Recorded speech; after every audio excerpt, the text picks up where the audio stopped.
Welcome to Knit to Cultivate to. This is primarily a fiber arts podcast, but I get up to all kinds of shenanigans while homeschooling my kids. My name is Emily Wood, and I live in Midland, Michigan with my husband Colin and our 2 kiddos. Welcome. If this is your first time, welcome, and I hope you find something you like. If it's not your first time and you're a returning viewer, I am really glad you came back. Thank you. I only have one piece of administration today, and that is the birthday giveaway that I announced last podcast. So I actually just aired that today. So I'm getting comments as it feeds in, so I'm giving it at least another week until I draw a winner. But depending on how many comments I get, I might give it one extra week before I draw. But I'll announce that on the next episode. And that's all I've got. Let's move to knitting. I have 2 finished objects this week, and the first one is the Springy Rolls Mitts. This is by Kathy Campbell, and it was about $3 US. I am finished with them. I have 2 mittens. This is made out of Knitpicks stroll bare yarn, which I dyed. And I think I talked about how it was another one of those dye jobs that I was not happy with. When I saw it in the skein, I was like, meh, that's not that great. And I love it. It's amazing, and this is not alternating skeins. It's great. I love it, love it, love it. But I knit the child's large, so the second size, smallest size, and I'm below gauge, or I'm tighter than gauge. So these are huge. They almost fit me, and they are not the full size. So I went ahead and cast on a second pair, and I'll talk about that in works in progress. But I finished these. These are for my daughter. They are way too big. I don't know, they're okay, but they're big. They're not going to be functional for her. So I'm hoping to get another pair out of them, but too big is much better than too small. So we will use them eventually, and they'll just go in storage until then. The last finished object I have is the Millie for Men, which I finally finished and wove in all the ends. I'm going to hold it up, but it's hard to see. I do want to show you a detail though that I finished. So it's this big shawl collar. It's this deep navy. The yarn was Knitpicks Bare Felici worsted, and I dyed it using Dharma acid dyes, Nebula Navy. Anyway, the detail I want to show you is the pocket. So it's this, obviously a stockinette sweater, but it has this reverse stockinette pocket. And I love how it turned out. It looks nice and sharp and neat. It was very easy to seam and construct, but I liked this project a lot. I loved this yarn. I think I've mentioned a few times how I'm bitter that I can't get it right now, but it is fabulously soft. I'm going to order some buttons. That's the last thing, but he can wear this without buttons. Although he does usually button his cardigans, so I think he's bummed the buttons aren't here yet, but they were kind of smaller than I expected, or smaller than what I had. So I will take pictures this week or after the buttons come. I probably will just take pictures once and do it after the buttons come, and then show you guys what it looks like on, since you haven't really gotten to see a good image of it. But that's all I have finished this week. I really do not have a lot to talk about craft-wise this week. I did a lot on these springy roll mitts, but I just do not have a ton to talk about. I have not added any stitches to my piano scarf or my green shoots mitts, which I am enjoying both of these projects, but I haven't added anything to them. I know, because I edited my podcast and I was like, well, I have not touched those. Now that the sweater is done and the mitts are done, I'll probably speed through some of those projects. But I did cast on another springy roll mitt. I am not doing the springy roll cuff. It eats up a lot of yarn, and while I do think it makes a nice cuff, I was gonna put it on for you, but I'm on the wrong hand. It really does almost fit me. It does provide a good sturdy cuff, but I think ribbing is nice too. It also uses less yarn. So I have just a regular rib. I think I did 26 rows or something like that. I just do it till I like the length and then count the same on the other side. It looks so tiny, but it will definitely fit my daughter. And I am knitting the smaller size. So I went down a size and am adding the ribbing instead.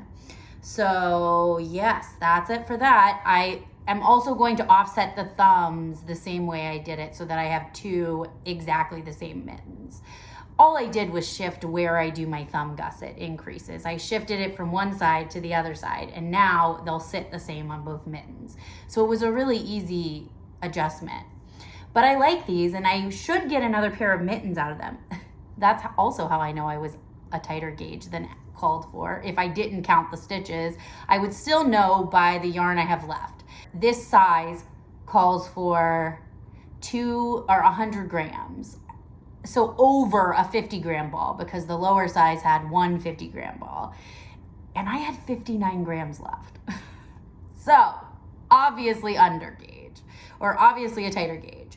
So I will have plenty to do another pair of the smaller size, because that size only called for one 50-gram ball with the springy rolls. I could have just knit that, but I really do want to try it with a rib.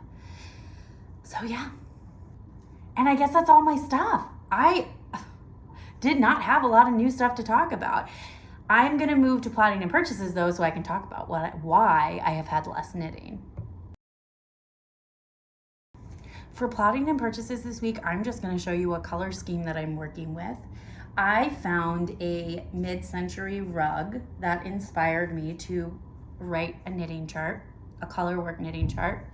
I wrote up this weekend a outer lining and an inner lining print. The outer lining is the motivation from this rug. It is not the same. I altered the pattern significantly. It is not the same. It was just similar ideas and lines, general lines. And then I used a pretty similar, also a mid-century motif for the lining. So not only is the pattern mid-century, I feel like the color scheme that I got is a pretty mid-century feel to it, at least in the orders I put it in. I'm obviously not going to put the charts up yet, but I will show you my swatches when I knit them up. I did this yesterday and finished the design, and I'm going to knit up my swatches for it up next. I'm really excited. I think it's really going to turn out well. But first I'm going to show you the color palette that I'm working with. It might be hard to tell, but I will tell you the colors too. So these are all Knitpicks palette. This is navy. And then I have shoal, sage bush,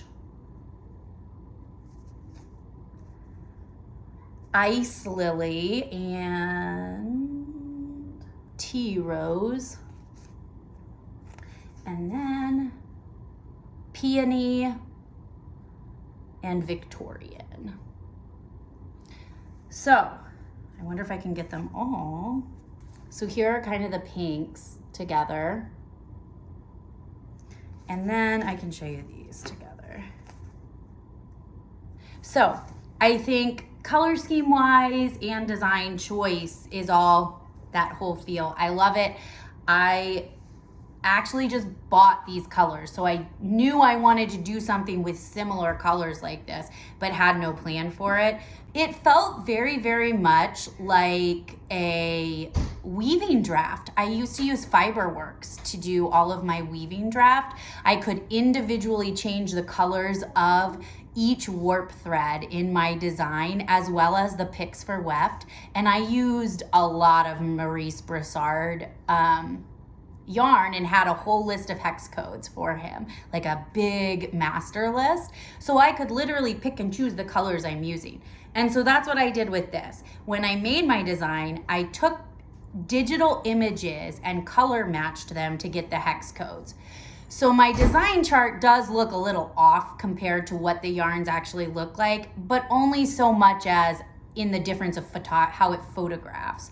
The colors are obviously slightly different, but enough so that I can see what they generally look like together, and that's helpful. So it very, very much felt like editing in Fiberworks did, and that can get pretty tedious. There was a lot of copy and pasting going on, but I enjoyed it, and it reminded me of when I would design fabric. And I did a lot of multicolored warps, and I would fade them into each other. Let me show you some. Maybe I can show a picture of what I'm talking about. I have a few. I used to take lots of pictures of my weaving, and so I would tie, like I would have like notes how many threads of this color, and I'm sure there was a more efficient way to do it, but in my warp chain, so I would have them in correct order. Typically I warp front to back. However, my next thing is learning back to front because I hear you have more control, which would be nice. So yeah, it was kind of a nice surprise. I enjoyed it. I enjoyed playing around with the colors more than I thought I would. So this week will knit up a swatch and or cast on. I'm using Knitpicks palette. I know what needle size I need for that size of yarn. And I've knit a cowl, a colorwork cowl like this before. So I think I'm just gonna cast on and work it. But we'll see. Anyway, so that is all I'm planning right now because I had all this yarn. I wanted to do something with it. And I originally was gonna do Stephen West, his Hibernet's cowl. But I love that that's so bright and vibrant, and I just wasn't feeling it as much. And I just had a like specific idea that I really wanted to do with these colors together. So there it is. We'll see. I hope I have something to show you next time though. Okay, I'm moving right into homeschool and life.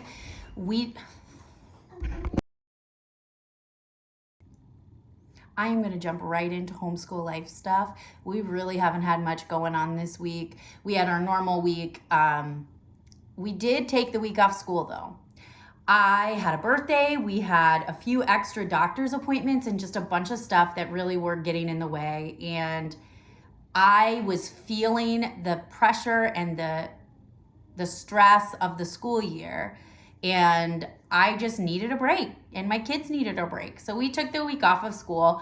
It didn't really feel like a break because we were still running around and doing so much of our normal stuff. So that's a little discouraging sometimes, but we did get more on track and we kind of pivoted some stuff like always. We're always constantly evolving and pivoting our school. And I have no regrets about it. We needed the time off. We needed the brain break. I needed the brain break. Yeah. But I do have my favorite birthday present to show you guys because I think you'll definitely appreciate it. I'm going to give some backstory. My friend Sarah has gone off the deep end. I'm kidding because I don't think she has, but her husband thinks she has, with making gnomes. So for my birthday, I was surprised with this beauty. Oh, look how cute he is. Oh my gosh, it's a pencil holder, first off, and it came with a purple matching pen. And look, he is knitting needles with polymer clay, and you can like put his hands together. And he has a little needle project and his whole yarn stash on his head, which I think is very practical. But anyway, I am obsessed with this, and she's making all kinds of cute ones. This is amazingly adorable, but she has a ton of them and plans for like all of the seasons, which I love. I'm making wreaths for all the seasons, so I get it. My birthday landed on knit night this year, which was amazing, and I was really excited. So we went out to eat, and then I rushed to drop my kids off to their choirs and such, and then got to go hang out with my friends, which was amazing and wonderful. And I mean, you know, most birthdays you don't get to see all your close friends, right? I was very lucky to get to do that. Anyway, the last thing I want to mention is our bucket list update, which our apple picking fiasco. I'm so bummed about it still. I really thought I found a place this year. But there's no way it'll fit in our schedule it's only a few hours on Sundays, and we just have other stuff. And since it's so far away, we can't get to it in enough time is really what the problem is.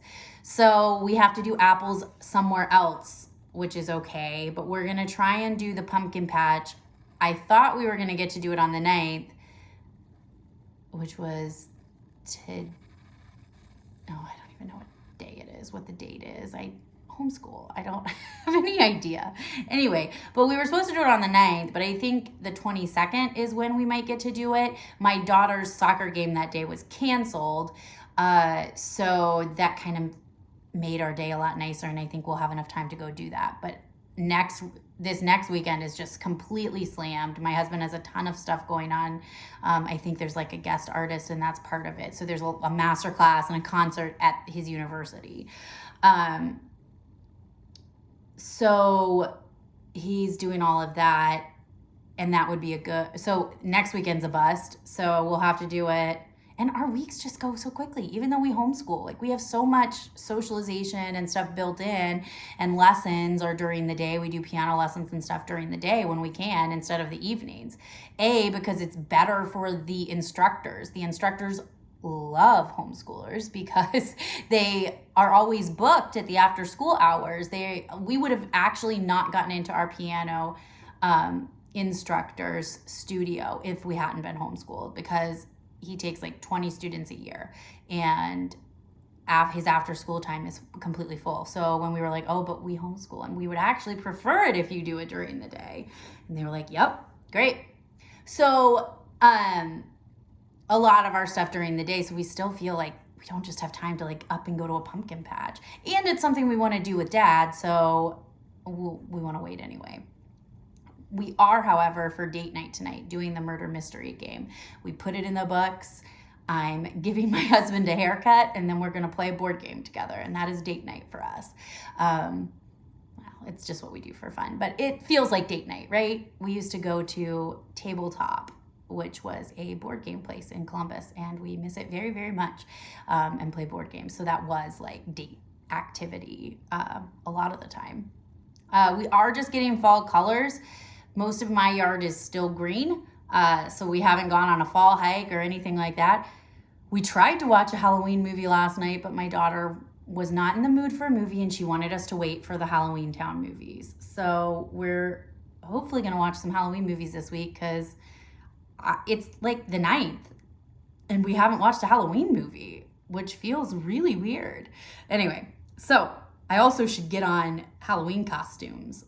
My mom and I make Halloween costumes for the kids a lot of the time, and my son's wants to be Sora from Kingdom Hearts, and that'll be a tricky one for me. But there were some cute cosplay accessories online that I found that'll be cute, so I need to get on that and order stuff, because wow, it is October.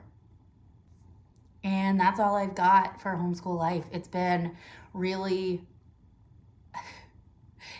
life heavy, like nothing bad, but just like all that administrative stuff, like going to soccer, going to piano, going to this, not the exciting big stuff or fun, super fun activities. It's just been a normal week, which is fabulous. I like normal weeks.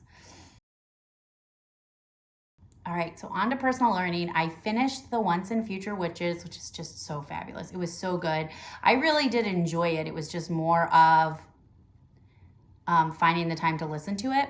One thing I don't think I talk a lot about, I talk a lot. I'm sure I talked about this, and I'm just making it up that I didn't. But I have sensory processing disorder, and sound and smell are my two biggest issues. I am sensory avoidant to sound and smell. So being a homeschooling parent is really, really, really hard for me. It is against everything in my natural instincts. It is loud. It is constant touching. It is constant being with someone and having your attention diverted. It is very hard for my neurodivergent brain to be in that environment. I love it, but it means I need more time to decompress. And so listening to a book isn't decompressing for me necessarily. Like, I need to knit in quiet where my brain can just wander. There's a really good episode. See, I have talked about this. Now I remember. There's a great episode of how to ADHD about the benefits of letting your mind wander and why that's important, and because that's when we get a lot of our ideas and our organization.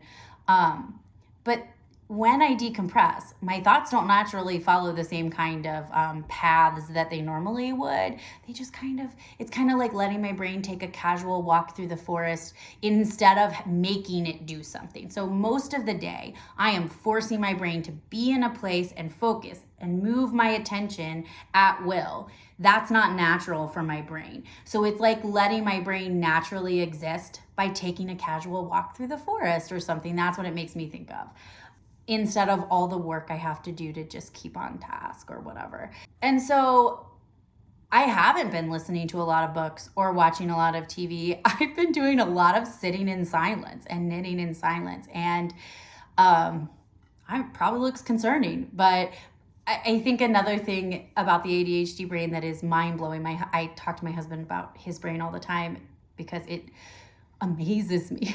I wish I had that. But my brain doesn't stop ever. It is the most distracting part. Like, everybody jokes about ADHD people being distracted by the outside world, but I am combined type. So I am distracted by the outside stimulus as well as internally distracted by the inattentive aspects of it. So I'm distracted by the hyperactivity, the physical hyperactivity, and the inattentive the mental inactivity. Mental hyperactivity. And because of that, anyway, so that's part of it. Part of it is just phases of life and what you're doing. I kind of always shift. I grew up and was really into video games and always had been, but I go through phases like I haven't played a game in years, really, and years. But for my birthday, I bought a game, so I've been playing a game this week in the evenings. But then other times, like TV shows are good to zone out. So it really is just what's my mood, I guess. I'm very particular and finicky about things. I haven't been listening to books on tape really, or watching TV shows. I started a new episode of Handmaid's Tale, but then got interrupted by some kids coming into play, so I had to stop it, which is fine. I have been listening to some podcasts. I started listening to The Problem with Jon Stewart, which is from his show, which I'm pretty sure we watched part of the first season, and it was really good, really interesting. And a lot of the things that he's fighting for, veterans' rights, are things I feel passionately about, and he has done a lot of good work. So I really enjoyed the episode I listened to. It was an interview, and there was another new podcast I was listening to that I can't remember. Anyway, and then of course a lot of Star Talk. I listened to a climate change one that was fabulous this week. But I do a good bit of driving back and forth places, and so usually that's what I have on as a podcast. I should talk about the podcast episodes I'm listening to next time, because I do a lot of that versus books, and I would listen to podcast recommendations from podcasters, so maybe I'll start doing that instead of just being like, well, didn't get this book read. But yeah, guys, this is a super short episode, and I kind of felt silly to sit down and actually record, but part of me loves the keeping up to date with projects and things like that. And like, this is life. Like, I spent time designing something this week, and I'm really excited to show you next week because I know I'll have a swatch done. Because I'm riding that dopamine train as long as it's there. But,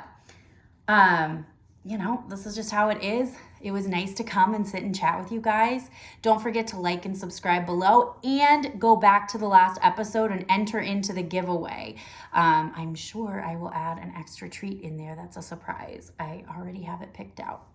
Or I already have a few picked out. So have a great week, and I will see you next time. Bye, guys.